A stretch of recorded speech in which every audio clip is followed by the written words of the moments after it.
bəh. Bu da usta öz məhsullarının. Özel izleyicilerimiz. Salam ay gördüğünüz usta. kimi Kuzularımız var. Burada toyuq yumurtasına kimi Beyləqan Alev restoranımızda, Beyləqan kebab evimizdə istehsal olur. Kuzuları görsən, qara kuzular. Bir də komentdə yazın görüm. O ağ kuzu dadlı olur, yoxsa qara kuzu dadlı olur. Çəkisini də mən deyəcəm sizə. Kəsəndə çəkib göstərəcəm sizə. 9,5-10 kilodan artıq kuzu yox. Yemək istəyənlər yolunuzu gözləyirik. Kebabın şişi bizdə 8 manatdır. Gözünüzün qarşısında doğrayırıq, şişləyirik kebabın. Antrikot yablçka 8 manat. Qiymət qalxımı yoxdur. Arada görsən kimsə yazır ki, qiymətlər neçəyədir. Buradan deyirəm ki, bilsinlər.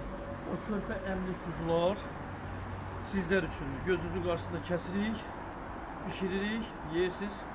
Kebabın da qiyməti antrikot yablçka kuzu kebabları 8 manatdır. Yolunuzu gözləyirik.